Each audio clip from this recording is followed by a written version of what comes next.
Hi friends समस्त को मो तरफ नमस्कार। आशा कर समस्ते भल थे खुशी थे सुस्थ थे सब बड़े भल रुहतु खुशी रुहतु फेस रे स्माइल रखि था और सब मोमेंट को बहुत बढ़िया भाव में एंजॉय करंतु। तो दशहरा तो समस्ते मन थे मेकअप भी बहुत भरी भरी की होते किंतु स्किन केयर करने को भूली जाइए। जो मैंने स्किन केयर करने को भूली जाइछंती बा जो मानक स्किन रे किछि भी रिएक्शन आसी जाइछि ताहले चलंतु आज आपण मानक पे गोटे बहुत सुंदर रेमेडीज मु नेकी आछि। प्रति घरे घरे यही रेमेडीज टी बा ए इंग्रेडिएंट्स टी अवेलेबल थिबो तो कोनोसी प्रकार सेमती किछि माने रिएक्शन ए रेमेडीज रे तो बिल्कुल भी होबनी बरं आपनक स्किन बहुत ही सुंदर देखा जिवो बहुत ही सॉफ्ट लागिवो स्किन बहुत यंग देखा जिवो। तो जो माने चाहउछंदी एमती टाइप रो नुआ नुआ वीडियो देखिया पय नियति भाबरे चैनल को सब्सक्राइब करंतु। जो माने मते देखुछंदी बहुत सारा भल पाइबा दछंदी से मानको दिल से थैंक यू। तो चलतु आज गोटे अमेजिंग वीडियो स्टार्ट करवा।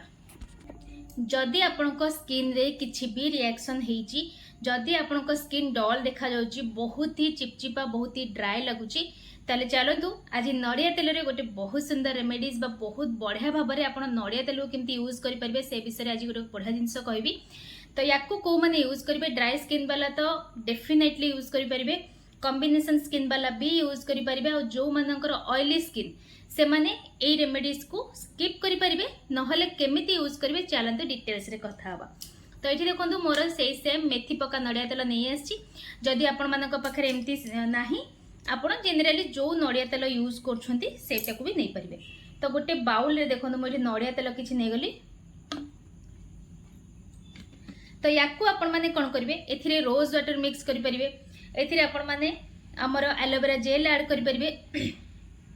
जो मानकर ऑयली स्किन मुझे एमती कहली से माने केमती यूज करिवे बा जो मानकर बेसी चिपचिपा हुए बेसी स्वेटिंग प्रॉब्लम हुए तो से माने कोन करिवे ना या सहित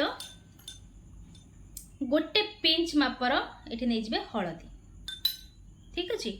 तो हळदी और नड़िया तेल को भल भाव में मिक्स करनेबे तापरे जेमिति आपण माने लगांती क्रीम तो सेमती टाइप रही आमे एठी फेस रे अप्लाई करबा। अप्लाई कर सारी की आमे एठी मसाज करबा 5 रु 10 मिनिट पर्यंत बढ़िया भाव में मसाज देबे। गोटे देखिबे आपण एटा को राति रे ही अप्लाई करंते आपण को स्किन बहुत ही बढ़िया भी देखा जिवो पूरा ग्लोइंग देखा जिवो। नेक्स्ट डे आपण माने एटा फील करि परिबे सेम डे आपण माने को बहुत ही खराब देखा जिवो बहुत ही ऑड लागिवो ब्लैकिश टाइप रो फेस लागिवो बिल्कुल भी डरिबेनी। नेक्स्ट डे आपण जतले सकाळ फेस धोई सारिबे सेते बेले आपण तार ग्लोटा निहाती भाव में देखि पारिबे।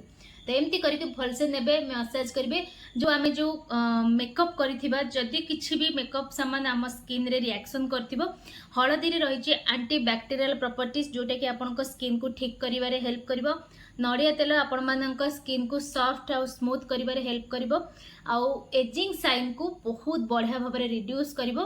तो एमती अपवर्ड डायरेक्शन रे आपण माने सबु बेले एमती जहाँ भी आपण माने ऑयली मसाज ऑयल मसाज करछंती एमती सब अपवर्ड डायरेक्शन रे करिवे जद्वारा कि स्किन ओहली पड़िबनी रिंकल्स फाइन लाइन्स रो माने समस्या बिल्कुल भी आपण देखिबा को पाइबेनी। तो देखि परथे एमती भल भाव में मसाजटा करि सारला परे आपण माने आको पोछि कि भी सोई परिबे। जदि आपण माने किछि ऑयली लागुची भल लागुनी जेमती कि मते भी टिके बेले बेले भल लागेनी आपण माने कोन करिवे ना फास्ट फेस को बढ़िया भाव में पोछि देबे तापरे नॉर्मल पानी रे फेस को धोई नेबे। तो चलतु मु फेस धोई कि देखौची किछि चेंजेस आसीची ना किछि भी आसिलानी। तो चलतु फेस धोई दबा। तो देखि परथे मो फेस को धोई कि पळे आछि आ चेंजेस ता आपण माने ही देखंतु एते जदि भी फेस रे किछि चेंजेस आपण माने को विजिबल हो नथिबो किंतु नेक्स्ट डे मॉर्निंग आपण माने यार रिजल्ट बहुत बढ़िया भाव में पाइबे। और नड़िया तेल रे गोटे एते सहज उपाय जदि आमे गोटे स्किन केयर करि परछु हम स्किन को ठीक करिया पई ताले काहेकि करबानी कारण बहुत कम खर्च रे ए रेमेडीज टी हे परिबो। तो आशा करिवि आज रेमेडीज आपण माने यूज करिवे निहाती भाव में लगांतु गोटे थर तो निहाती ट्राई करंतु कौन रिएक्शन आछुची मो संगे शेयर करंतु। तो चलंतु पुणी देखा गोटे नेक्स्ट वीडियो रे।